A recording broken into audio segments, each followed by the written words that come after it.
रत्नदेपिकाचुम्बितदिग्विभाकरसूक्तिविविक्तनिज प्रभाव भावांबरवीधि विश्रुत विहार मम कृपचूడు భారతి. పరబ్రహ్మస్వరూపమైన సాయిబాబా భక్తులకందరికీ నమస్కారం. సచ్చరిత్ర గురించి పారాయణం వాటి గురించి నిన్న మనం గుర్తు చేసుకున్నాం. దాంట్లో బాబా జ్ఞానేశ్వరి అనేటువంటి ఆ పుస్తకాన్ని చదివేదానికి ఇబ్బంది పడుతున్న బివి దేవ్ అనే వ్యక్తికి బాబా కొన్ని దాన్నే మనం ఏమంటామంటే తెలియక అనుకుంటా అది కాదని, కానీ అది ఉపదేశమే. సలహాలు ఇచ్చారంటాం కానీ సలహాలు ఇవ్వడం కాదు, అది ఉపదేశమే. ఏమిటో మనం గుర్తు చేసుకున్నాం. ఒకటి, నేను ఎదురుగా ఉన్నానని చదువు. రెండవది, చదివేటప్పుడు పెద్దగా చదువు. మూడవది, జాగ్రత్తగా చదువు, నెమ్మదిగా చదువు. నాలుగవది నేను గుర్తు చేసుకోలేదు, పొరపాటు నాదే. కానీ ఈరోజు మరి గుర్తు చేస్తున్నాడు బాబా. ఎందుకో అది చాలా ముఖ్యమైనది. అంటే 4 విషయాలు చెప్పారు. చెప్పిన తర్వాత ఆయన అడిగాడు అసలు ఎందుకు చదవాలి అని. అది నిన్న మనం వివరంగా గుర్తు చేసుకున్నాం. ఆధ్యాత్మికత కోసమే చదవయ్యా బాబు అన్నారు. దాని వివరణ అనేది విన్నాం. ఈ 4వది ఏంటంటే, నువ్వు చదివేటప్పుడు పక్క వాళ్లకు చెప్తున్నట్టుగా చదువు అంటాడు. మనం ఏం చేస్తామంటే, నేను చదువుకుంటా, నాకేదో కాస్త అర్థమైపోతుంది, కాస్తంత తెలిసిపోయింది అనుకుంటాం. కానీ నేను తెలుసుకున్నానే దానివల్ల నీకేం జరుగుతున్నది? అహంకారం పెరుగుతుంది.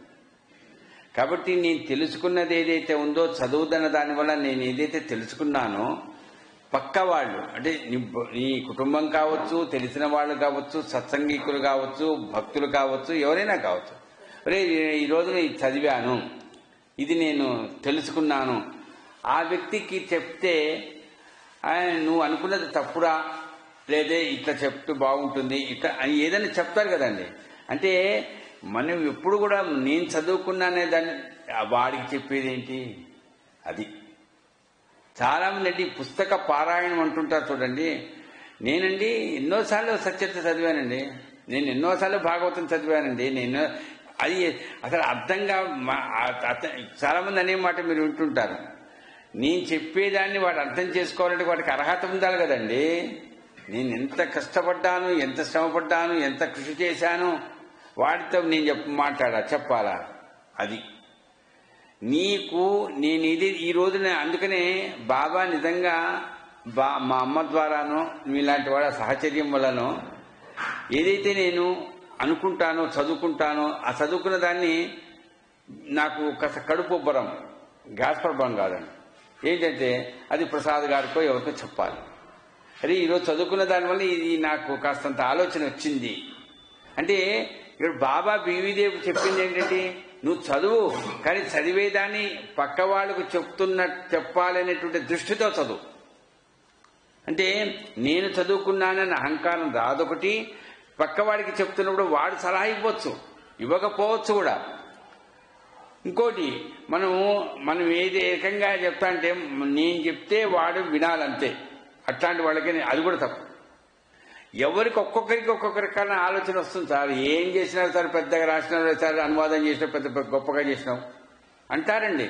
ఎందుకంటే నేను ఈ మూలమును అనువాదం చేసి ఈ పని ఎవరు చేయలేదండి. మనమ్మగారు చేశారు, తర్వాత అదేది స్వామివారు చేశారు, అచలానంద సరస్వతి, తర్వాత విమలాశ్రమ, ఇంతమంది చేశారు. కొత్తగా మీరు చేసింది ఏంటి సార్? ఇవన్నీ ఎన్నో మాటలు ఎన్నో వచ్చాయండి. అందరి విను. నీకుండేటువంటి ఆలోచనలో ఏ రకంగా కూడా అహంకారం పెంచుకోకుండా ఆలోచించే. కాబట్టి ఏదైతే నీవు చదువుతున్నావో ఆ చదువుతున్న దాన్ని పక్క వాళ్లకు చెబుతున్నట్టుగా చదువు. 4వ విషయం మనం గుర్తుపెట్టుకోవాలి. అందుకని మనం సచ్చరిత్ర ఈరోజు ఒక అధ్యాయం చదివాం. ఏదే సరే దీంట్లో ఇది కదా, ఇదా గొప్పతనంగా అనిపిస్తుంది. కాబట్టి ఈ 4వది కూడా మనం గుర్తుపెట్టుకోవాలి. ఇంకొకటి, సచ్చరిత్రను మనం చదువుతూ కూడా పక్క వాళ్ళకి చెబుతూ పోతున్నాం అనుకోండి, అప్పుడప్పుడు వారానికోసారో 10 రోజులకోసారో ఏమవుతుందంటే అండి, మీరు నెల రోజుల క్రితం చదివినప్పుడు ఆ తెలుసుకున్న విషయాలకు నెల తర్వాత మీరు ఎవరికన్నా అదే విషయాన్ని చెబుతున్నప్పుడు మీకు ఆ కొత్త విషయాలు తెలుస్తాయి. మరి అదే కదా సార్ సబ్జెక్ట్, అదేగా. కానీ కొత్త విషయాలు ఎట్లా తెలుస్తున్నాయి? అదే విశేషం. విషయం కథ అదే, సబ్జెక్ట్ అదే. కానీ దాంట్లో నువ్వు ఎదుటి వాళ్ళకి చెప్తున్నప్పుడు వాళ్ళ ద్వారా కానీ నీలో కానీ అరే మొన్న మీరు ఇట్లా చెప్పినట్టు కదా సార్, ఇప్పుడు ఇంకా కొత్తగా ఉందా సార్, బాగుంది సార్ ఇది అంటే నీకు కొత్త కొత్త. అందుకని సత్యత్తులో హేమాడి పంతగా రాస్తారు, ఎవరైతే సత్యత్తుని ఈ రకంగా మననం చేసుకుంటారో, పక్క వాళ్ళకి చెప్తారో, దానివల్ల ఏమొస్తుందండి? ఆయన అన్నాడు, ఏది సముద్రంలోకి వెళితే రత్నాలు మణులు మాణిక్యాలు దొరుకుతాయి. ఇది నిజంగా సముద్రమే. అంటే సముద్రంలోకి అసలు సముద్రాన్ని చూసేటప్పటికే మనకు కాస్తంత ఒక రకమైన గంభీరత. దాంట్లో మునుగుతామా? మన వల్ల ఏ పనా మనం మునుగలుగుతామా? అందుకని హేమాడి పంత్ గారు ఎంత గొప్ప నిరహంకార స్థితి కాదమ్మా. నేను అదే పదే పదే ఇప్పుడు కూడా నాతో పాటు అదే వెంకటేష్ వచ్చాడు, మా అమ్మాయి కారులో వచ్చాను. సరే చూడండి, హేమాడి పంత్ గారు నిజంగా ఆయనకు బాబాకు మనం నమస్కారం చేయాలి, శరణాగతిని అవుతున్నాం బాబాకే. కానీ ఆ బాబా ఆ హేమాడి పంతుని ఎట్లా మలిచాడంటే నిజంగా శిల అండి, ఒక రాయి కదా, ఏదైనా ఒక రాయి ఉంటుందా? ఆ రాయిని చెక్కుతాడు చూడండి, ఆయన ఏమంటారు? శిల్పి అంటారు. రాయిగా ఉన్నప్పుడు నువ్వు నమస్కారం చేస్తావు దానికి, అసలు నీ కాళ్ళ కిందే పడి ఉంటుంది, పక్కకు చేతులతో టచ్ చేస్తావు. కానీ ఇప్పుడైతే శిల్పి ఆ ముక్కు కళ్ళు భలే ఉన్నాయి సార్. ఇప్పటికీ చెప్తున్నాను, చాలా మంది అంటారు సార్ మా గుళ్ళో sir Saibaba sir original sir, Shirdi పనికిరాదు సార్.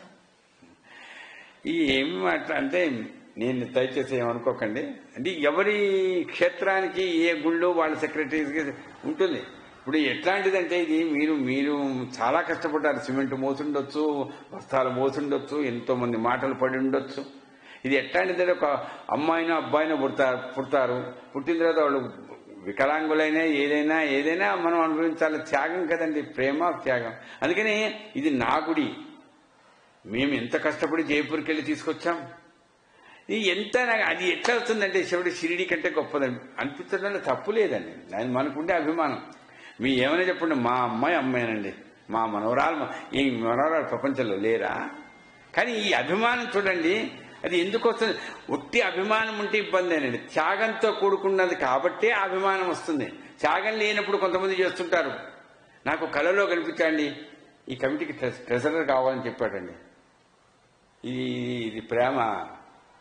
నేనంటే విన్నాను సార్, మీ దగ్గర అయినా లేదు నాకు తెలియదు, ఏమిటో ఏమేమో చెప్తారు. ధ్యానంలో కనపడ్డాడు, ఇట్లా చెప్పాడు అట్లా చెప్పాడు.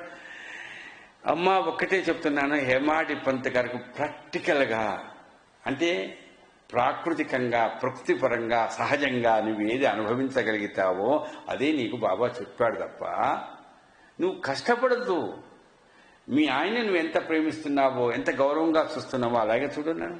మీ పిల్లల్ని ఎలా చూస్తున్నావో అలాగే చూడున్నాను. మీ తాతగారిని ఎలా, అంతే.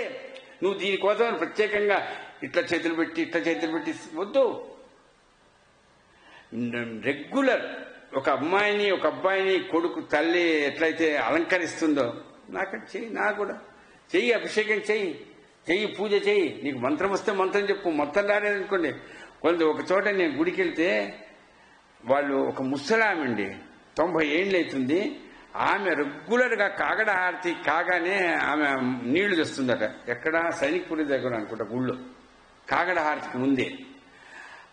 వాళ్ళ కుటుంబం వాళ్ళు చెప్పారు, ఆమె అదేది దాన్ని ఏమంటారు, గీజరా ఆంజీ ఎక్కువ వేడి నీళ్లు ఉండకూడదు, తక్కువగా ఉండకూడదు. ఇంత కీన్ అబ్జర్వ్ చేస్తుందటండి. అంటే నా పిల్లవాడికి నేను చలికాలం కదండి, చలికాలం అన్నప్పుడు పోస్తావా తల నీళ్ళు పోయలేంగా అంటే పిల్లల మీద పోస్తే వాళ్ళు ఇదైపోతారు. అందుకని బాబా అది రాయి కదండి, కాదు, ఆయన నా బిడ్డ, ఆయన మా నాన్నగారు. దృష్టి అంటే చూడండి. అందుకని చెయ్యి. నాకు నమస్తం భవేతమయో భవేత నమశంకరాచ నమస్కరాచ నమ శివాచ మంత్రం వస్తే చెప్పు, అది తర్వాత విషయం. నువ్వు మంత్రం వచ్చి చెప్పినా బయటికి పెద్దగా అరుస్తున్నా అసలు ప్రేమ లేకపోతే ఏం ప్రయోజనం అండి? అది నీళ్లు పోసి అవి పోసి ఇవి పోసి అవి తుడవలేక ఆ తర్వాత చాలా మంది అవస్థపడి చూస్తున్నారు కదా మీరు. దయచేసి నన్ను తిట్టుకోకండి, తిట్టుకున్నా పర్వాలేదు, నేను ఇంకా ఉన్న యథార్థం ఇది, అంతే. కాబట్టి మనకి ఏముండాలి? ఒక స్పర్శ ఇది ఉండాలండి, ఒక అనుభూతి ఉండాలి, ఒక ఆనందం ఉండాలి వ్యక్తిగతంగా. నిజంగా అందుకనే త్యాగరాజ స్వాముల వాళ్ళ సంగతి తెలుసు కదా, మనకు తెలియకపోతే తప్పు, తెలుగు వాళ్ళం మనం. కనకన రుచిదా అని ఒక కీర్తన రాశారు. దాంట్లో విశేషం ఏంటంటే ఆయన దగ్గర రాముల వారు, సీత అమ్మవారు, అదే సీత, లక్ష్మణస్వామి, ఆ విగ్రహాలకట ఎంత ఎంత ప్రేమతో ఆయన దానికి అభిషేకం చేసి దానికి చక్కగా అలంకారం చేసేవాడు. చివరికి ఏంటంటే ఎప్పుడు ఇదే కదా, ఇదే అలంకారం. కన రుచిరా అంటే ఒక్కొక్కసారి ఒక్కొక్క రకంగా విభూతి పెట్టడం, అలంకారం. ఆయనకి ఎంత ఆనందం అంటే ఈ రోజు చేశా కదా, ఇంకా రేపేంలే, ఎవడోడు చేస్తే చాలే. అంటే మనిషికి తాను ఎంత అందంగా ఉండాలని ప్రయత్నం చేస్తాడో అది నాతో పాటే మనిషి. అట్లాంటిది ఆ రకంగా ఆ భావన ఉండాలి. భావన లేనిది ఏమి చేసినా ప్రయోజనం లేదు, భావన ఉండాలి. అందుకని ఆ భావనలో హేమాడి పంత్ అనే వ్యక్తి బాబాను నిజంగా నా బంధువు, ఆయన నా గురువే, ఆయన నా తోడుంటాడు. తోడు ఇప్పుడు కాదు, చచ్చిపోయిన తర్వాత జన్మకన్నా ఆయనే తోడు. అంతంటి గట్టి నమ్మకంతో ఉన్నాడు కాబట్టి ఎక్కడా అహంకారం పెంచుకోలేదు, ఎక్కడా. ఎందుకో నేను ఇంత తెలుసుకున్నాను కదా, లేదండి. అందుకనే వివి దేవు విషయంలో ఇంకొకరికి పక్క వాళ్ళకి చెప్పి, అంటే ఏంటి నువ్వు ఎంత గొప్పగా నువ్వు వింటున్నావంటే చెప్పే విషయాలు ఏవైతే ఉంటాయో అవి నాకే తెలుసు అనుకోకు, నాకేం తెలియదు. ఎన్ని సందర్భాల్లో రాస్తాడండి హేమాడి పంత్, నాకేం తెలియదు, అంతా ఆయన చెప్పిస్తున్నాడు. అంటే ఇంత నిరహంకారతతో, ఇంత సహజంగా ఇంత ఆలోచన చేసే ఆ హేమాడి పంత్ నిజంగా చెప్పుకుంటుంటాడు. అయ్యా మనమంతా ఎక్కడున్నా, ఆయన ఒక ఓడ నడుపుతున్నాడు, ఆ ఓడలో మనకు సీట్ ఇచ్చాడు. మనమేదో బాగా డబ్బులున్నాయి, నాకు హోదా ఉంది, నేను పెద్ద కలెక్టర్ను, అందుకు ఇయ్యడా. దానికి మనకుండే అర్హత ఏంటి, ఎలిజిబిలిటీ ఏమిటి, అర్హత ఏమిటి? నేను బాగా పూజలు చేస్తాను, నేను బాగా ప్రవచనాలు చెప్తాను, లేకపోతే నేను ఐఏఎస్ ఆఫీసర్ లెవెల్ను, అది ఇవి కాదండి. నీకు ఆయన మీద ఉండే ప్రేమ. ఇంకా కాదు, అది కూడా కాదమ్మా. ఇంకేం తెలుసా, ఆయనకు నీకుండే రుణానుబంధం. ఆయనకు నీకుండే రుణానుబంధం నిజంగా ఎన్నో బలహీనతలు ఉంటాయండి. ఎన్నిసార్లు ఏం బాబా సార్ ప్రాణం తీస్తున్నాడు సార్ బాబా, ఏం పనులు, ఇంకా ఎన్ని రకాలుగా మనం అనుకున్నా నిజంగా ఇంకొకరైతే, కొంతమంది ఆ ముసలాడు అంతేనండి, మన పక్కనే అంట ఆ ముసలాడు ఆయన అంటే అది ప్రేమతో చెప్తున్నాడు సార్. అంటే ఇన్ని జరుగుతున్నా కూడా రే నన్ను ముసలోడు అంటారా, నన్ను పిచ్చోడు అంటారా మీరు? పైన నేను లేకపోతే అండగా తోడుగా లేకపోతే మీ పనులు కాలేదని అంటారా? భలే వాళ్ళయ్యా మీరు. నేనేమో చుట్టూ ఎవరు నన్నైనా అండి సార్, ప్రసాద్ చాలా సార్ మీ వలన చాలా ఇదే, ఆయన ముసలాడు అయిపోయినాడే, ఈయన ముసలాడే. నాకు ఒక్కసారి వింటేనే నాకు కోపం వస్తుంది. మరి రోజుగా అది నెలకోసారి అప్పుడప్పుడు మనం ఇంత విసుకుంటుంటామమ్మా, ఎన్ని కష్టాలలో విసుకుంటామమ్మా. కానీ ఎక్కడైనా అవరే నా వలన మీరింత సంపాదించుకొని నేనింత పెట్టుకుంటే ఎక్కడైనా ఏనాడైనా నేను మీకు కానిది ఏర్పడం చేశానా ఆలోచించండి.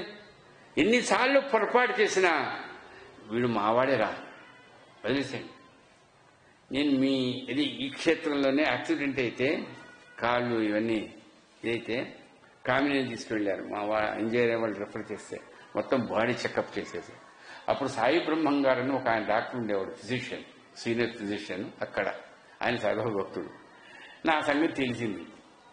అదంతా రిపోర్ట్ అంతా వచ్చిన తర్వాత ఆయన సాయిబాబా భక్తుడు కాబట్టి ఆయన ఏమన్నాడు తెలుసా, రంజప్రసాద్ గారు మీ గురించి విన్నాను, నేను సాయిబాబా భక్తుడినే, నా పేరే సాయి బ్రహ్మం. బాబా ఏం చేస్తాడు తెలుసా, బాబా ఎవరు తెలుసా, ఆయన డీజీపీ. ఈ గ్రహాలు ఉన్నాయి చూడండి, శని అంటారు, అదంటారు, ఉన్నాయి కదా గ్రహాలు, వీళ్ళంతా ఇన్స్పెక్టర్స్, ఎస్ఐలు, సిఏలు ఎవడో. వీళ్ళు ఏం చేస్తారు, అరెస్ట్ చేసేస్తారు. డీజీపీ దగ్గరికి పోతుంది, అదే ఇంకా పెద్ద ఆఫీసర్. అదే ఎవరు మనవాడే రా, వదిలిపెట్టరా అంటే ఏం చేస్తాడు, ఎంత పెద్దోడైనా వదిలేయాల్సిందేగా. అదేనండి వీళ్ళు ఈ పక్క గ్రహాలు జాతక ఏది వాళ్ళు చేస్తారు, వాళ్ళు చేసే పనేదే. ఆ గుద్దేసే లారీని తీసుకుపోతే పోయింది. తర్వాత చూడు సార్, అయ్యే ఆయన మనవాడండి. అందుకని ఎవరా మనవాడు? నిజంగా ఈ ప్రాకృతికమైన ప్రకృతిలో మనం ఎన్ని కష్టాలు పడాలో అన్ని కష్టాలు పడాల్సిందే. కానీ రుణానుబంధం కారణంగా మనకు ఎక్కడ ఆయన దగ్గర ఆయనతో పాటు ప్రయాణించేటువంటి అవకాశం కలిగించే ఆ ఓడలో చేరాం. అందుకని ఒక 10 రోజులు, ఒక 4 రోజులు, ఒక 2 గంటల్లో, 3 గంటల్లో ఒక వెహికల్లో పోతుంటేనే ఎన్నో విషయాలు మాట్లాడుకుంటామే. మరి ఆయన తన దగ్గరికి చేర్చుకున్నాం. అంటే ఇది ఒక వెహికల్, ప్రయాణం చేస్తున్నాం. కాసేపు ఇక్కడ ఉంటాం, కాసేపు కారులో ఉంటాం, కాసేపు ఇంట్లో ఉండి ఎక్కడైనా ఆయన దృష్టిలో పెట్టుకుంటున్నాను. నడిపేవాడు కూడా ఆయన, నావికుడు ఆయన. కాబట్టి మనకు అవకాశం వచ్చింది. ఏం చేస్తాడట హేమాధిపంత్ అంటాడు, తడి తగలకుండా. అంటే మనం ఎక్కడ తీసుకుపోతుండే? నీళ్ళలో తీసుకుపోతుండారు. నీళ్ళు అంటే దానికి వేరే ఆధ్యాత్మికమైన అర్థం ఉంది. అంటే మనలో ఉండేటువంటి చైతన్యాన్ని అట్లా అంటారు. దానికి ఏం తగులుతాయి? తడి తగులుతుంది కదా. తప్ప తడి అంటే ఈ మమకారాలు, ఈ అహంకారాలు, ఈ అసూయ, ఈ ద్వేషం. నాకంటే వాడు పెద్దోడు అయిపోతుంటాడు సార్. అమ్మో, ఒక ఆయన, నేను పేరు చెప్పకూడదు, అప్పుడప్పుడు వస్తుంటారు జ్ఞానయజ్ఞాలకు. నాకు రాజేంద్ర ప్రసాద్ గారిని చూస్తే పెద్ద అసూయ అండి. చాలా పెద్దవాళ్ళు అండి ఆయన, మీకు తెలుసు, నేను పేరు చెప్పను. నాకు ఎప్పుడు చెప్పినా 2-3 సార్లు నేను చూసా సత్సంగాల్లో, జ్ఞానయజ్ఞాలలో. చివర ఆయన చూస్తే నాకు పెద్ద అసూయ అండి. ఏం మాట్లాడతారు సార్, ఏం చెప్తారు సార్, నాకు అట్లా ఏదన్నా చూద్దాం, ఏంటి ఇంత శక్తి వచ్చింది అంటే నా మీద అసూయ ఏమో. నేనేమనుకుంటా, పెద్దవాడు ఆశీర్వదించాడు అంటే. ఈ అసూయ, ఈ ద్వేషము, ఈ కపటపు ఆలోచనలు ఉండవా అండి? అది మామూలు, అది సహజమే. కానీ ఇవన్నీ ఉన్నా కూడా ఆయన సాయిబాబా భక్తుడే, ఈయన సాయిబాబా భక్తుడే, మనం అనుభవించాలంతే. కాబట్టి ఈ రకంగా ఒక కుటుంబంలో ఉంటే ఎవరైనా ఏదైనా సరే తన వాడనుకోండి. ఇంకా బాగా చెప్పాలంటే ఆలివైపు చుట్టాలు అంటారు చూడండి. మీ మేనల్లుడు ఎక్కడో పోలీస్ స్టేషన్లో చిక్కాడట. వాడు ఏదో ఉంటుందండి, తప్పించండి ప్లీజ్. ఎవరంటారండి? ఎందుకు నీకు మేనల్లుడా? ఇంకోడైతే వాడికి పడాల్సిందే 21 రోజులు కాదు రిమాండ్, ఓ 2 ఏళ్ళు జైల్లో ఉంటేనే పెట్టు. ఏమండి అంటే నీ వాడైతే ఇదా ఆ ప్రేమ అంటే ఈ రకంగా ఎందుకు వస్తుంది? మా అన్న కొడుకే, మా అన్న కూతురే, ఇదే అండి. నిజమేనండి, మీ అన్న కూతురే కావచ్చు, కానీ తప్పే కదా. ఒప్పుకుంటావా? అయినా బాబా ఏం చేస్తున్నాడు? సో బాబా భక్తురాలు కోరుకుంటున్నది తప్పించండి అంతే. ఎంత మోస్తాడమ్మా నిజంగా ఆయన, ఎంత ఆ రోజుల్లో సత్యతలు ఎన్ని కథలు తల్లి, ఎన్ని కథలు. అందుకనే ఈ పారాయణం చేసేటప్పుడు చెప్పేది 4వది నిన్న మర్చిపోయినా, ఏదది పక్కవాడికి చెబుతూ నువ్వు పారాయణం చేయి. ఇది ఎంత ఇంపార్టెంట్ పాయింట్లో గుర్తుపెట్టుకోండి, చాలా ఇంపార్టెంట్. ఇప్పుడు ఒంటి మీద బట్ట ఉంది, బాబా అంతకుముందు కపడే భార్య బాబా కాళ్ళ మీద పడింది, తెలుసు కదా మీకు కదా. ఏడ్చింది, ఎందుకు? ప్లేగ్ వచ్చేసింది. ఇప్పుడు ఈ కలరా 1, 2 అంటున్నారే, ఆ రోజుల్లో భయంకర స్థితి అది వచ్చింది, అయిపోయింది. ఇంకా పరిస్థితి ఇబ్బందిగా, ప్రాణం పోవాల్సిందే, చికిత్స లేదు. కానీ బాబా ఏం చెప్తాడో శిరసావహించడమేనండి, బాగా గుర్తుపెట్టుకోండి. ఇంకా ఏం మాట్లాడదు. నాన్న తాత ఎవడు చెప్పినా ఒప్పుకోకుండా ఆయన చెప్తేనే ఏ పనైనా చేశారు. ఎప్పుడు అల్లా భలా కరేగా. ఏందండి బాబా, ఏంటి అల్లా అయింది, భలా కరేగా అయింది, నువ్వేం భయపడకమ్మా. ఓ రోజు వచ్చి ఏడ్చింది, కనీసం నా కొడుకు శవాంతోనైనా పోతానా, ఏంటిది నా బాధ. ఏమన్నాడండి బాబా? మనం సత్యత్తులు చదువుతుంటామా? ఇది ఇప్పుడు ఆకాశంలో మబ్బులు ఉన్నాయమ్మా, అవి పోయిన తర్వాత ఆకాశం ఎంత నిర్మలమైపోతుంది. నీ పరిస్థితి కూడా అంతే. ఎక్కడున్నాడండి బాబా? ఎక్కడుందండి ఆమె? బాబా పాదాలు పట్టుకుని ఏడుస్తున్నది, కప్పు ఉన్నది, పాడుబడ్డ మసీదులో ఉన్నది. ఆకాశంలో మబ్బులు ఉన్నాయా? మబ్బులు లేవు, ఏం లేవు, ఆకాశం బానే ఉంది. ఆ మాట ఏంటి? ఈమె అడగడం ఏంటి? ఏడుస్తుంటే ఇదా చెప్పాల్సిందే. నిజంగా మీరు కానీ నేను కానీ ఆ స్థానంలో ఉంటే ఎట్లా ఉంటుంది? అందుకని నేను సత్యత మనం మననం చేసుకునేటప్పుడు ప్రత్యేక గుర్తు, మనం కనుక ఆ స్థానంలో ఉంటే ఏం చేసి ఉండేవాళ్ళం? సార్ బాబా నీకేమైనా పిచ్చా, నేను చెప్పేది వింటున్నావు సరిగా? చెవులు పనిచేస్తున్నాయా? నేను ఏమి ఏడుస్తున్నాను? ఆకాశం అంటావు, మబ్బులు అంటావు, ఏం బాబా అనిపిస్తుందా లేదా? లేచాడు బాబా, ఏం మాట్లాడలేదండి తల్లి. అందుకనే ఏమండి సత్యత్రే ఎందుకు మననం చేసుకోవాలి? మాకు కూడా బాబా మీద భక్తి ఉంది, మేము కూడా బాబా సేవ చేస్తున్నాము అంటుంటారు చాలా మంది. అసలు సత్యత్ర చదవాల్సిన అవసరం లేదు సార్. మనలో నిర్మలత్వం ఉంటే, మనలో గనక భక్తి బాగా ఉంటే ఇంకా ఎంతకంటే అవసరం లేదండి. అసలు సత్యత్రలో ఉండే కథలు లాంటివి ఒక 1000 మేము తయారు చేస్తాం. మేము ఇప్పుడు అనుభవించడం లేదా? ఏం సత్యత్రే కావాలా? మీరు వింటారు, నేను కూడా వింటుంటాను. నేను అందుకనే చెప్తాను, 100 ఏండ్ల క్రితము, జస్ట్ 100 years బ్యాక్ నువ్వు అక్కడ ఉండుంటే, నువ్వే అంటే ఎట్లనో ఉండుంటావు, ఏ రూపంలో మనిషిగానే ఉన్నావో తెలియదు కదా. నిజంగా ఆ పాడుబడ్డ మసీదులో కుక్కలు జంతువులన్నీ పక్కన కూర్చొని తింటుంటే పక్కన కూర్చొని వారానికి ఒకసారి కానీ స్నానం చేయకుండా ఉండేటువంటి అది చూసి, ఆ రకంగా ఆయన ఫకీరుగా చూసి, అనుష్ఠానంలో అవి ఇవి చదువుకున్న బ్రాహ్మడు అయినా నువ్వే అసలు నువ్వు యాక్సెప్ట్ చేస్తావా? ఆయన దగ్గరికి వెళ్తావా? ఎవరైనా చెప్పనండి, బంధువులు రానండి, ఎవరైనా చెప్పనండి, అసలు వీలవుతుందా? ఇప్పుడు ఈ పరిస్థితిలో ఒకవేళ బాబా ఈయన అని ఎవరైనా చెప్పినా ఆయనకి ఇంకా తేడాలి సార్, ఆయన తేడా ఎందుకు? ఆయన నువ్వు చూడలేదు కాబట్టి. ఇప్పుడు కొంతమంది ఎట్లా పిచ్చోళ్ళలాగా ఉంటే ఆయన కాదు సార్, వీళ్ళు అనవసరంగా ఆయనతో పోలుస్తున్నారు, ఆయన కాదు సార్ బాబా అంటే. అబ్బో ఎందుకు?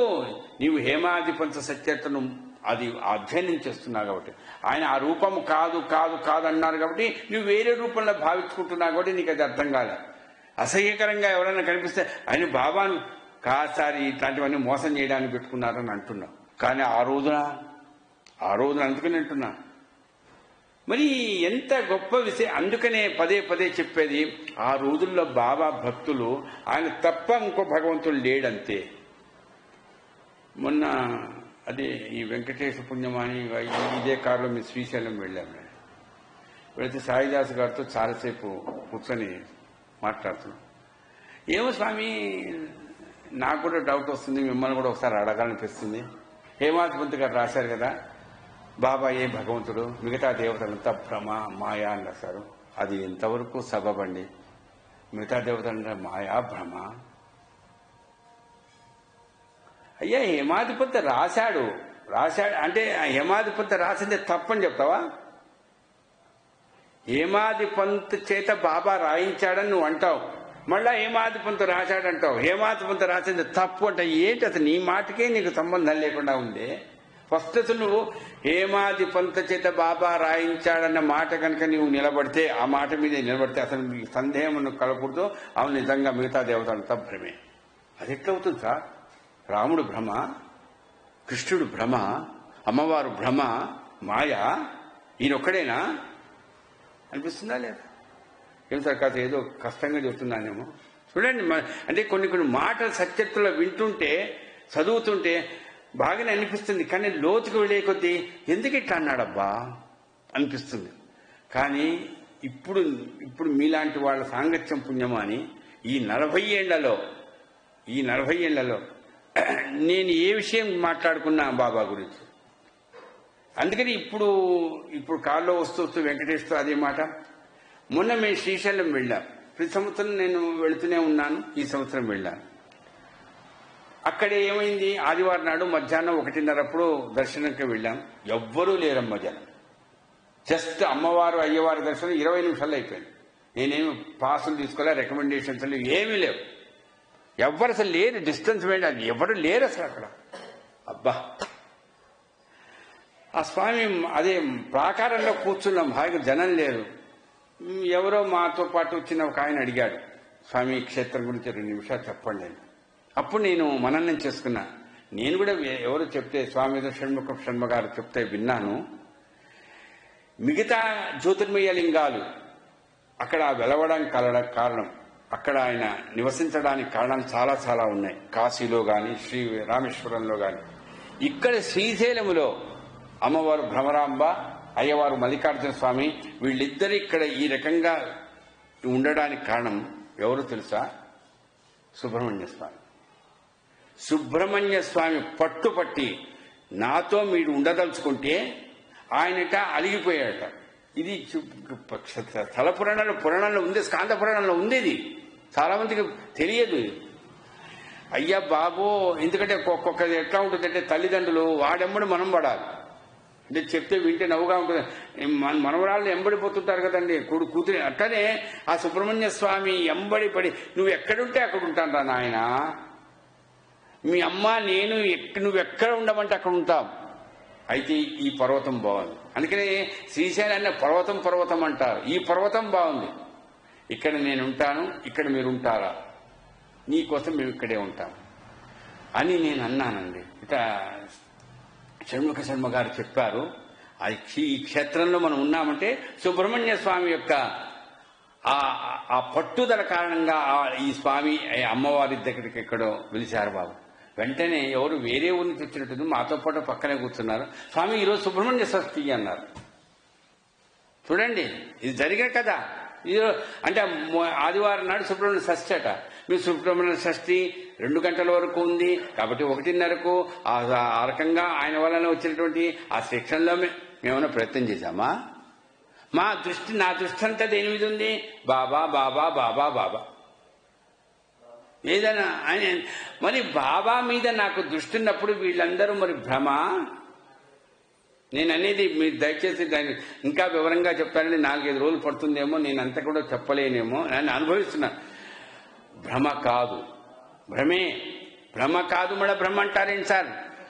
శివుడు, మల్లికార్జున స్వామి, భ్రమరాంబ అదే దృష్టి కనుక వాళ్ళు భ్రమే అనుకోకపోతే, బాబా మీదే నీకు ఆ నమ్మకం ఉంటే, ఆ రకంగా వాళ్ళు నీకు ఆ స్వామి యొక్క ఆ అనుగ్రహం వలన వీళ్ళు ఇక్కడికి వచ్చారన్న సంగతి నువ్వు ఆ క్షేత్రంలో గుర్తు చేసుకున్నావు. దానికి కారకుడు ఎవరు? బాబాయేగా.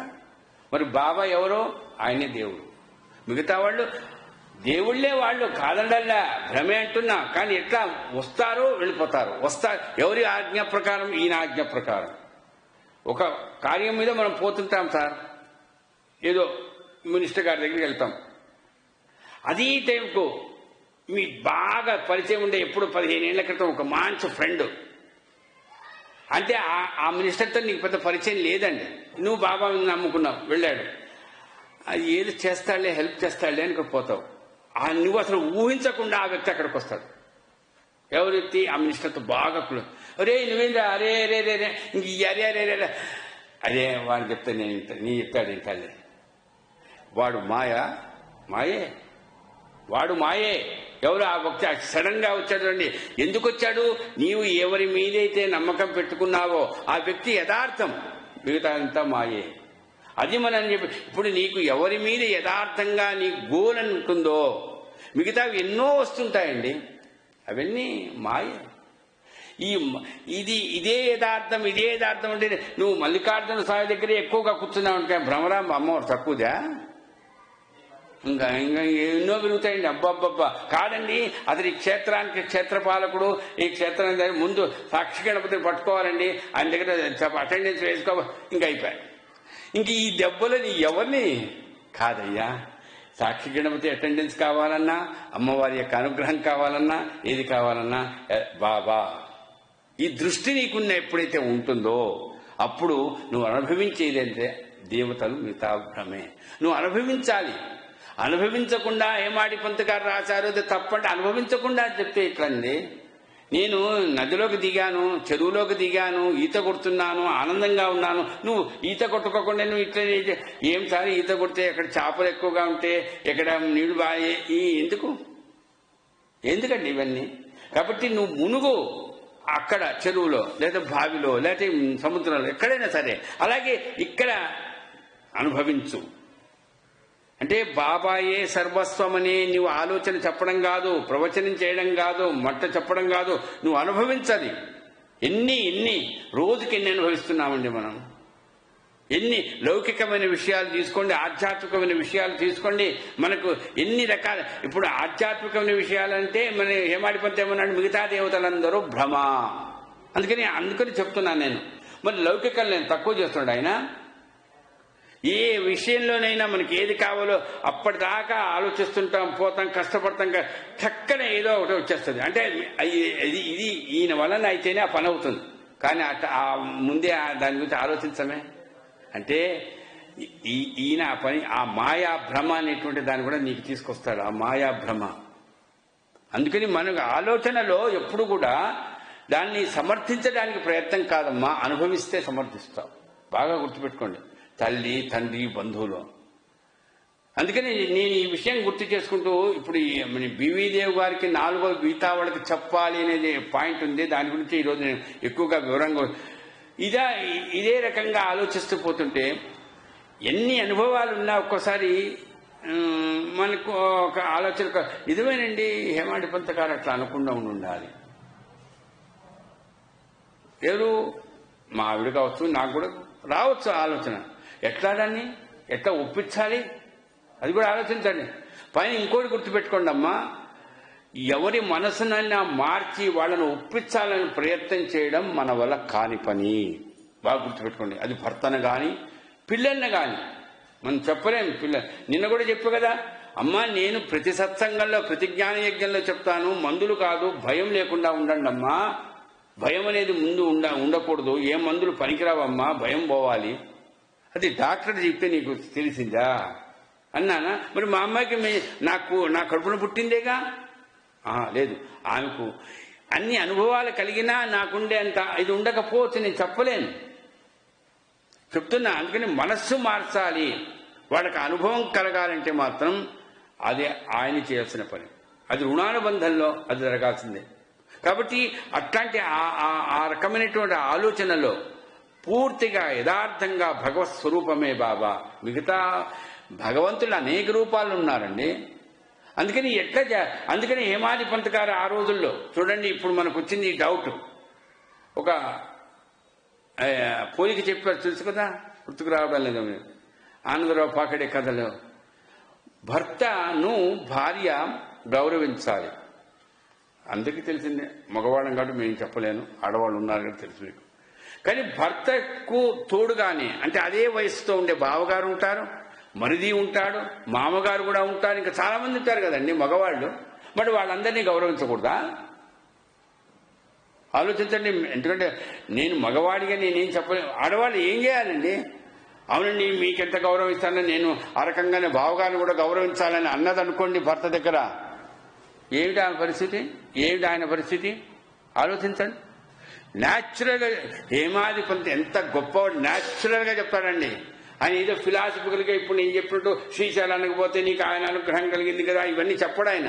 ప్రాక్టికల్గా నువ్వు గౌరవించాలి. ఎవరిని? నీ భర్త. ఆయనే భగవంతుడు, అంతే. నేను అంటే కొన్ని విషయాలు కాస్త అంత కుటుంబ పరంగా మా చెడ్డకుడు కూతురే నిజంగా వాళ్ళ కుటుంబ పరిస్థితులు ఒక రకంగా ఎట్లా అంటే ఆడవాళ్లను కొంతమంది అదేదో డోర్ మ్యాట్ లాగా చూస్తారు. భర్త నేను చెప్పింది విను, అంతే, నమస్కా మా ఏమిటిది, మన ఇంకా దేవుడు పూజలు అన్నీ ఉంటాయి.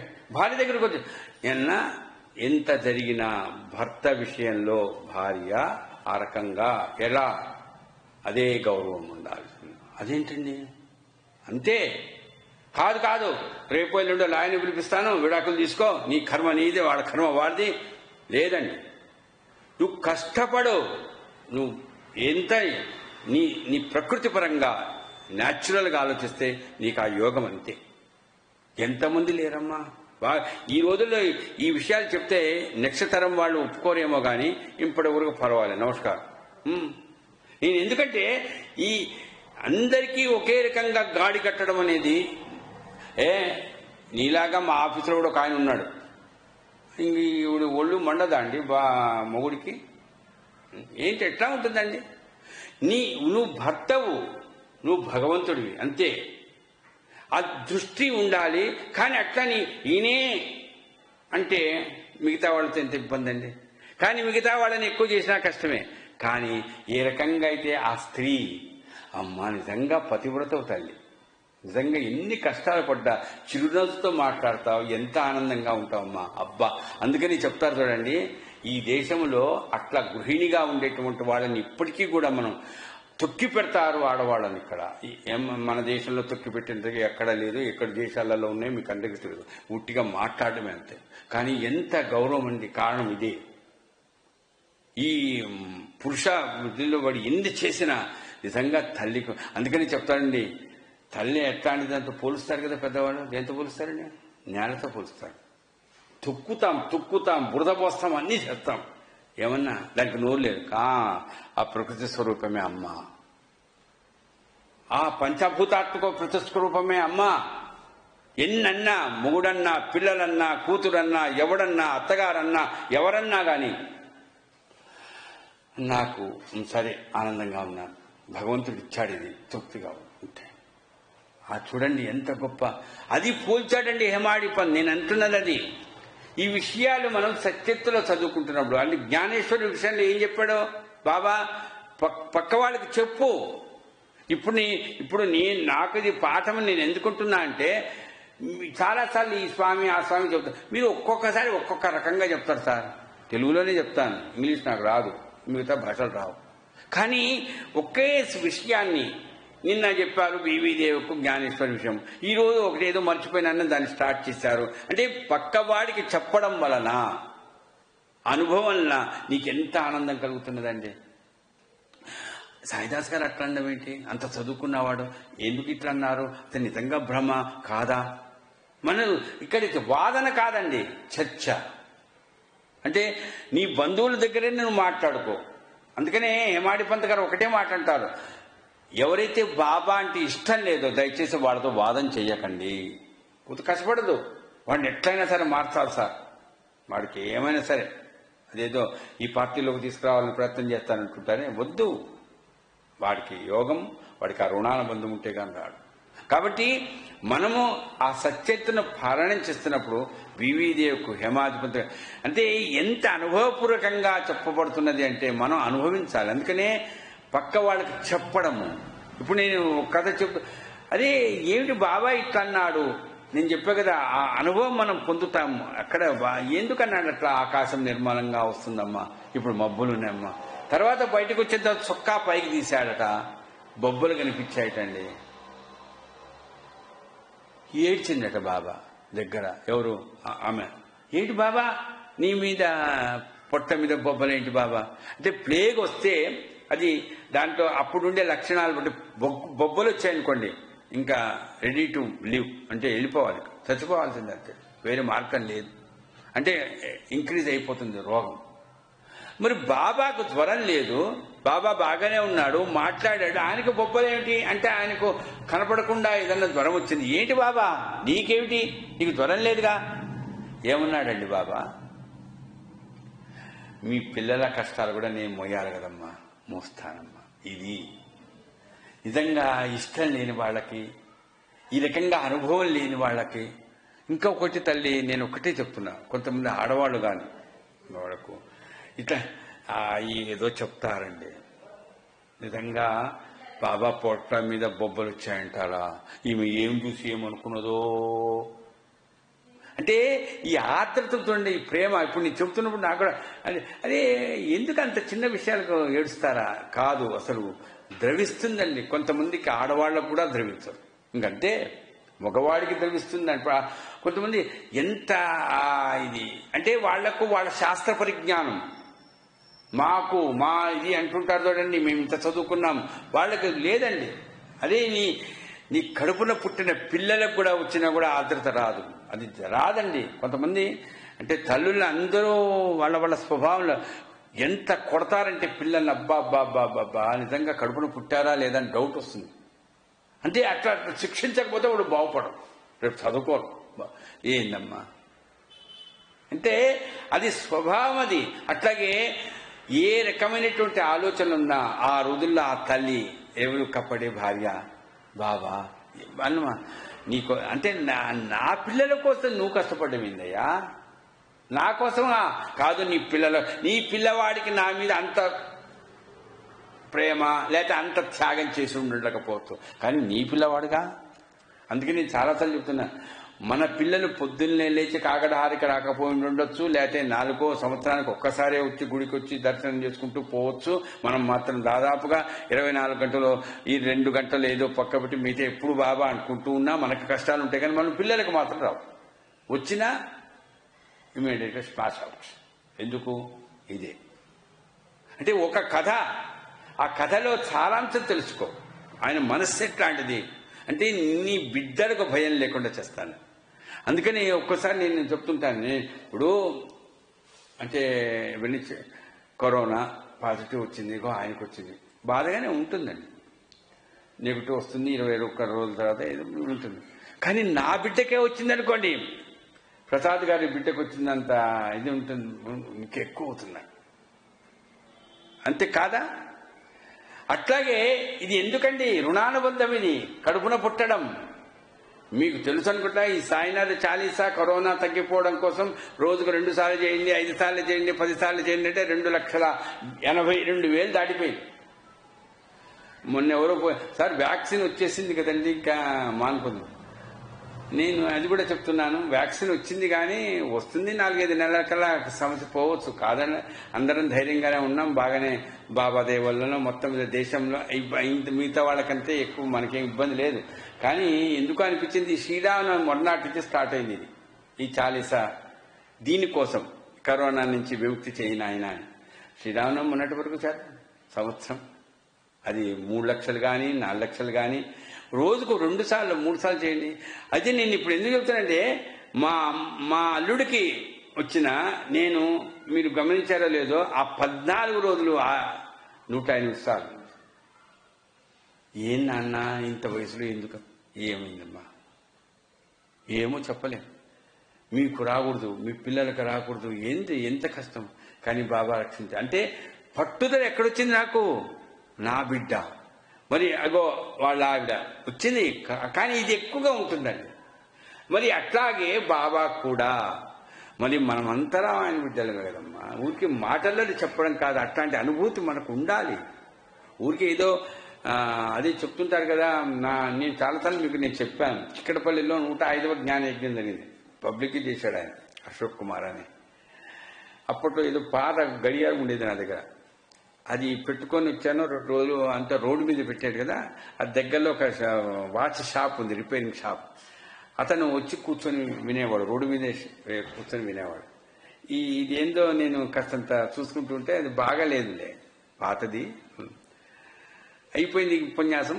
స్వామి మీరు రేపు సాయంకాలం వచ్చేటప్పుడు ఒక 15 నిమిషాల ముందు రండి సార్ అన్నాడు. ఈ గడియారం అప్పుడు తీసుకురండి, ఇచ్చేసేయండి, కాస్త నా పక్కనే షాపు ఉంటారు మనుషులు, నేను చేసి ఇస్తాను.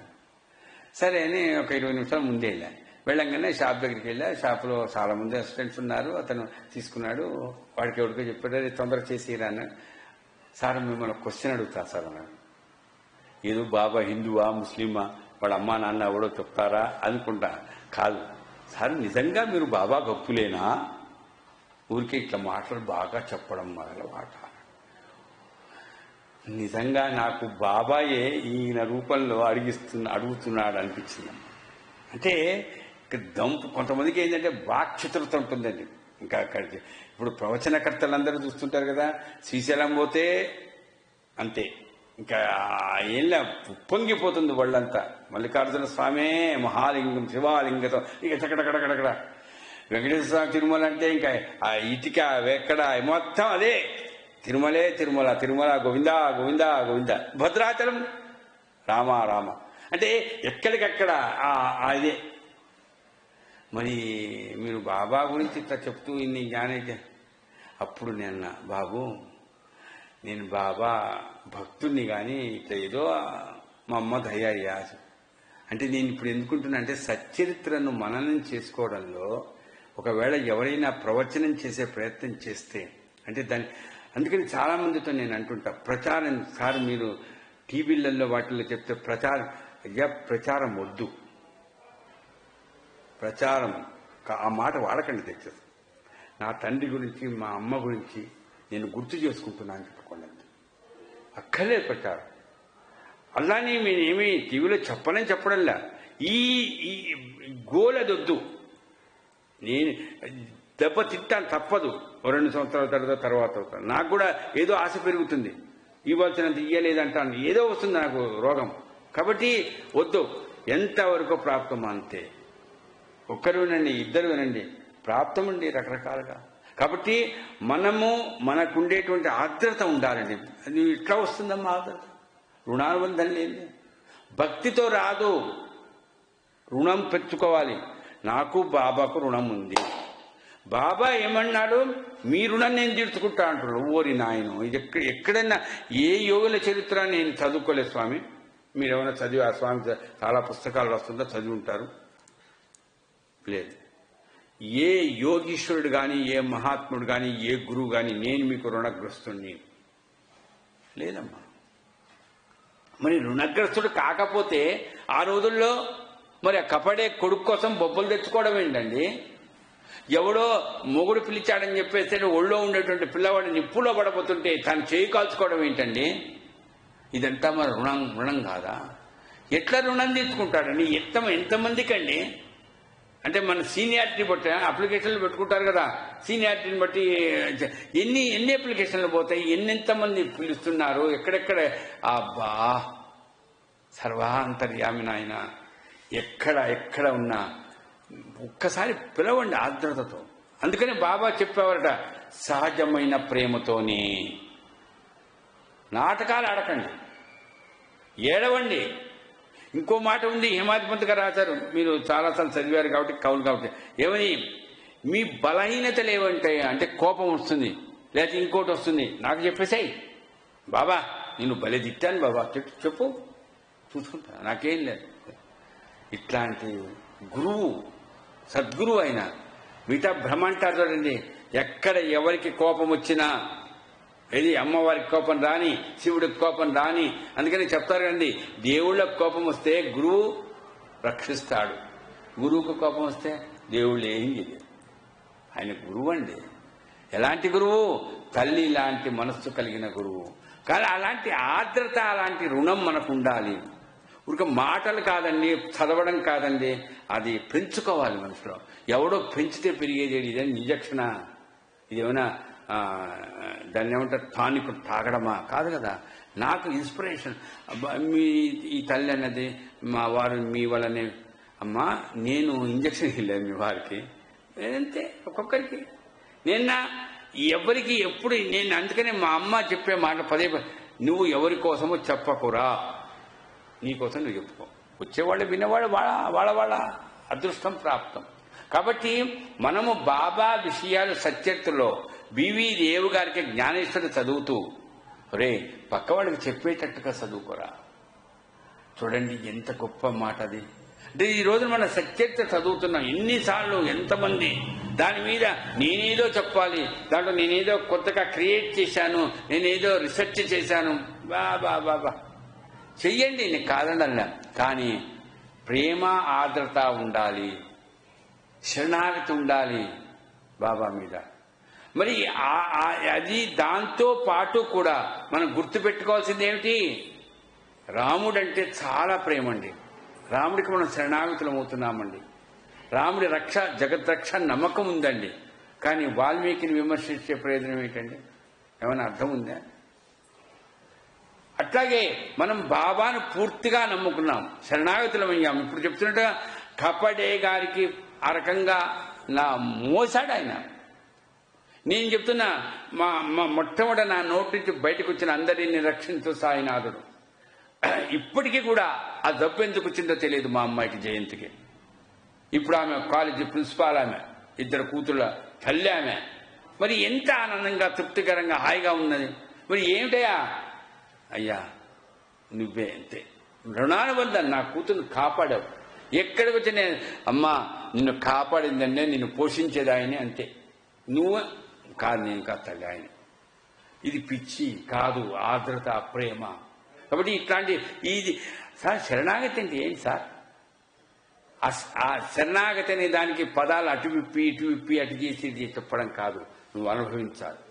ఏదైనా సరే ఒకటి ఇది జరగాలి, నాకు మిగతా వాళ్ళు భ్రమ అని నేను ఉపన్యాసం చెప్తే లాభంలే, నువ్వు అనుభవిస్తే తెలుస్తుంది.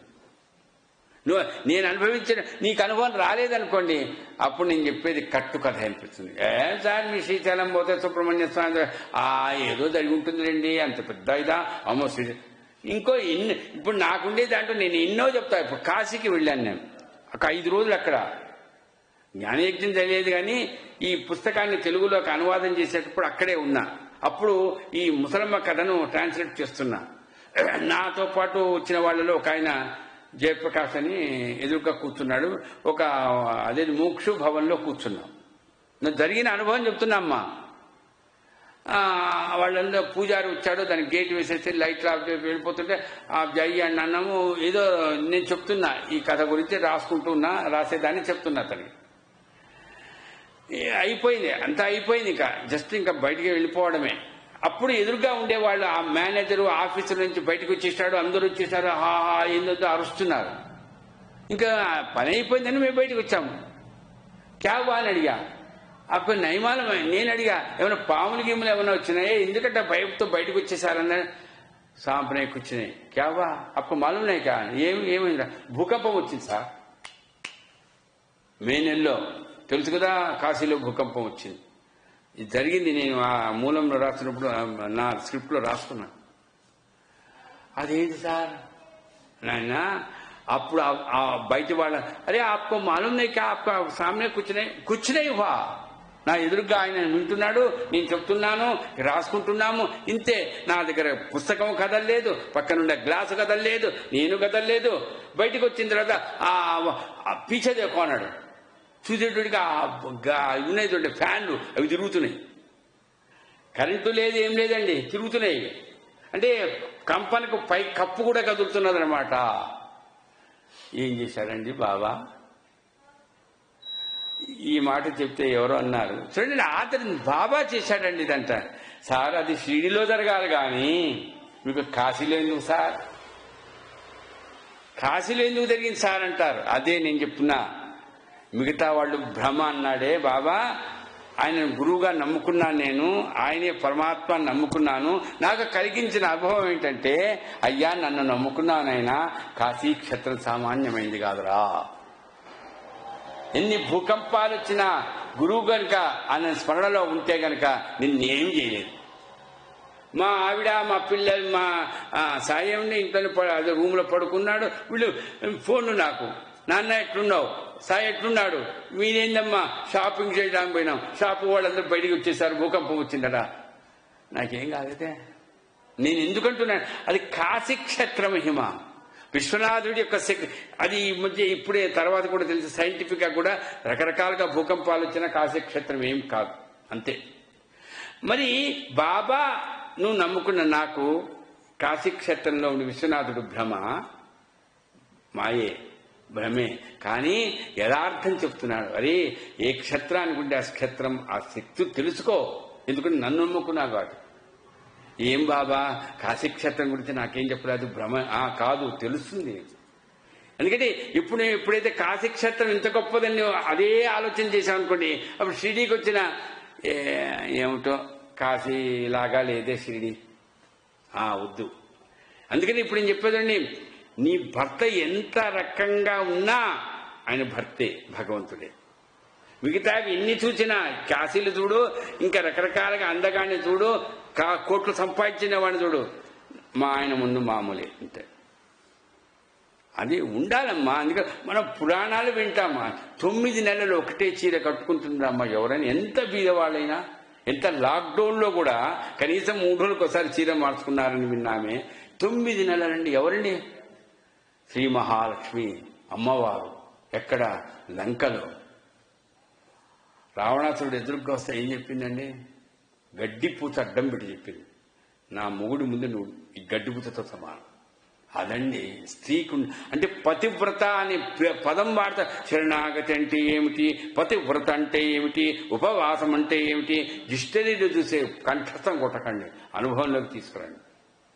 అప్పుడు తెలుస్తుంది ఆ అనుభవం ఏమిటో, ఆనందం ఏమిటో, ఆ తృప్తి ఏమిటో. కాబట్టి మనం బాగా గుర్తుపెట్టుకోవాల్సింది, మనకుండే ఆలోచనలు ఎప్పుడు కూడా బాబా మనకు అన్ని ఆయన సకల దేవతా రూపము నీవి అంటాం, మళ్ళా ఎక్కడికక్కడ డౌటు. ఈ ప్రయోజనం ఏంటి? అన్ని ప్రయోజనం ఏంటి? కాబట్టి ఇట్లాంటివి మనకుండే సందేహాలు పోవాలంటే మనము ఏం చేస్తుండాలి? బీవీదేవి గారికి నిన్న చెప్పిన దాంట్లో 4వది, పక్క వాళ్ళకు చెబుతూ నువ్వు కథలను, అది జ్ఞానేశ్వరుని చదువు, పక్క వాళ్ళకి చెప్పాలి. పక్క వాళ్ళు చెప్తున్నప్పుడు వాళ్ళ డౌట్లు తీర్చాలి. అసలు నీకే డౌట్గా ఉంటే పక్క వాళ్ళ డౌట్ నువ్వేం చేస్తావు? ఇది కాబట్టి మనము బాబా భక్తులుగా సత్యతను పారాయణం చేసేటప్పుడు మనకు కానీ మన పిల్లలకు కానీ గొప్ప ఆనందంతో కూడుకున్నటువంటి ప్రేమ ఇదే కావాలండి. అంతే. భక్తి అనే పదం కంటే హేమాడి పంత్ గారు ఎక్కువ వాడింది ప్రేమ పేరే. ప్రేమ ఆనందంగా, తృప్తిగా, అది సహజమైన ప్రేమ అంటాడండి. ఏదో ఎందుకంటే ఏదైనా సరే ఒక దాన్ని ఏమంటారు చూడండి, అసహజంగా కానీ ఏదో మోసం చేసే ఆలోచన చేసిన ఆయనకు తెలియదండి. ఆయనకి తెలిస్తే ఒక్కోసారి అనిపిస్తుంది, ఒరే నా దగ్గర నాటకం ఆడతావురా, నీ సంగతి నాకు తెలియదా అంటుంది. ఎవరు తెలుసా? మీ అమ్మ. మీ చిన్నప్పుడు మీ ఆట నా దగ్గర ఎందుకు ఆడతావురా ఆటలు, నాటకాలు ఆడతావు, నీకు సినిమాకి డబ్బులు కావాలి, మీ నాన్నని అడగవు, నాకు దాని తెలుసులేరా. అంటే నీలో ఉండే బలహీనత ఏమిటో మీ అమ్మకే తెలిసే. సర్వాంతర్యామి అయినటువంటి ఆయన, మన మనస్సులను తెలుసుకోగలిగినటువంటి పరమాత్మ, సర్వజ్ఞుడు ఆయనకి తెలియదా అండి? ఇక్కడికి వచ్చి, అదే నా దగ్గరికి వచ్చి నాకు కమిషన్ ఇస్తావా? దామోన్న కథ ఉంది కదండి. ఇప్పుడు కపడే గారి భార్య కథ విన్నాం. అందుకని సచరిత్ర కథలు వింటుంటే ఏమిటండి చివరికి కథలో ఏమిటి? బాబా నువ్వు గనక ఒప్పుకుంటే పెట్టుబడి పెడితే నాకు లాభం వస్తుంది, లాభంలో నీకు కమిషన్ ఇస్తా. అక్షేత్రంలో ఉండి అనుకున్నాడు, మనసులో అనుకున్నాడు. ఏమన్నాడండి బాబా? ఈ బురద కుప్పలను నన్ను ఎందుకు దించుతావురా? నన్ను అనలేదే, నా మీద వేలు పెట్టి అనలేదే అనుకున్నాడటండి దాము అన్న. కానీ తర్వాత చెప్పాడు, నువ్వు 5 రూపాయలు కొనుక్కొని 2 రూపాయలకు అమ్ముకోవాల్సి వస్తుంది. 5 రూపాయలు కొనుక్కొని 2 రూపాయలు ఎవడన్నా అమ్ముతాడా అండి? అంటే నువ్వు నష్టపోతావురా, నువ్వు నష్టపోతావు. కానీ చేసావు, నీ ఇష్టం చేసుకోపో, తర్వాత అయినా నిన్ను కాపాడాల్సిందే నేనే. చూడండి ఎంత గొప్ప మనస్సు చూడండి. అంటే నీకు లౌకికంగా ఎంత భ్రమ, ఎంత ప్రేమ, అదే వాళ్ళందరూ వ్యాపారస్తులు, అనుభవం కలిగిన వాళ్ళు, దానికి ఏమి నష్టం జరగదు, నువ్వు ఇంట్లో కూర్చొని హాయిగా నువ్వు వడ్డీకి నడుపుకోవచ్చు అని ఇంత అనుభవంతో చెప్తే ఈ ఫకీర్ని నేను ఎందుకు అడిగానా, నీకు ఏం తెలుసు అసలు, ఎందుకు వద్దంటున్నాడు అనుకున్నారే తప్ప ఎవరు? సహజమండి ఇది. నేను ఇప్పుడు కపడే గారి కథలో ఆమె ఏడ్చిందంటే అదేమిటి జరిగింది? ప్లేగ్ తగ్గిందండి. ప్లేగ్ తగ్గిన తర్వాత కొడుక్కి ఏం చెప్పాడు? బాబా బొంబాయికి వెళ్ళిపోండి అన్నాడు. ఇప్పుడు తగ్గింది కదా, నా వల్లనే తగ్గింది కదా, నీ కొడుకు బొబ్బలు నిన్న ఒంటి మీద తెచ్చుకున్నాను కదా, నా సేవ చేస్తూ ఇక్కడ బతుకుండమను అన్నాడా? లేదండి. నెక్స్ట్ ఇంకా బాగా అయిపోయింది అతనికి, ఆ ప్లేగు బొబ్బలన్నీ పోయినాయి, ఆరోగ్యవంతుడు అయిన బొమ్మకి వెళ్ళిపోండి అందరూ. కపడే ఫ్యామిలీ మొత్తం వెళ్ళిపోయింది. ఇక్కడ కూడా 5 రూపాయలు కొనుక్కొని 2 రూపాయలకు ఏం చేశాడు? చాలా బాధపడ్డాడండి. కానీ ఆయన అట్లా అన్నాడని పెట్టుబడి పెట్టలే. జరిగింది ఏంటి? 3 నెలలు ఊరుకున్నాడు. వాళ్ళకు వస్తుంది అనుకున్నా, కానీ అది తుఫాన్ వచ్చింది, మొత్తం కొట్టుకపోయింది. ఈయనకు నష్టపోయాడు. ఎవరైతే పెట్టుబడి, బాబా ఎంత గొప్పవాడివయ్యా అంటే, అయ్యా ఇది లౌకికం రా, మాయ.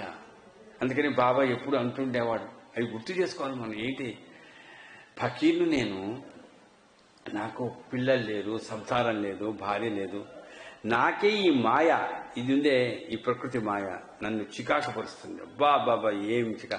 మరి మీరు గృహస్థులు, మిమ్మల్ని పడుతుందా? అక్కడ ఏదో వస్తుంది, ఇక్కడ ఏదో వస్తుంది, అక్కడ ఏదో పోతుంది, ఇక్కడ మీకు మామూలే. కానీ మిమ్మల్ని ఒకటే కొనేది, భగవంతుని నమ్ముకోండి, ఉన్నదంతా తృప్తిగా ఉండాలి. ఏదైనా కష్టం ఉందా నాకు చెప్పుకోండి. ఇదండి బాబా. కాబట్టి మనం సచ్చరిత్ర చదువుకుంటూ, మనం సచ్చరిత్ర పారాయణం చేస్తూ మనం బాగా గుర్తుపెట్టుకోవాల్సింది, అయ్యా ఒక మనిషిని నేను చదువుకున్నాను ఇది కాదండి, నాలో ఆయన ఒక తండ్రి లాంటి వాడు, తల్లి లాంటి వాడు. మనం మాటలలో, పాటలలో, స్తోత్రాలలో చెప్పడం కాదమ్మా, దాన్ని అనుభవించాలి. అలాంటి అనుభవించే స్థితిని సత్యత్వ గనక అనుభవించేసుకుంటూ అనుభవించాలంట ఇంకా మాటలు రావండి. అందుకని హేమాడి పంత ఏం మాట్లాడాలి చెప్పు, అందుకని నోరు మూసుకుందాం అనుకుంటుందా అంటాడు ఏమాడిపడుతుంది అని. నోరు మూసుకుంటాం, మళ్ళా 10 నిమిషాల తర్వాత నోరు తెరుస్తుంది. ఎందుకు తెరుస్తుంది? ఇంక నీ గొప్పతనం గురించి చెప్పుకోవడానికి తప్ప ఎందుకు ఇంకా మేము బతుకుండి, అందుకని నోరు తెరుస్తున్నాను తప్ప నిజంగా ఎన్నని చెప్పాలి. కాబట్టి అలాంటి ఆ పరమేశ్వరుడు ఏ పేరు పెట్టాలండి? నీకు రాముడంటే ఇష్టం, సాయిరామ్ అనుకో.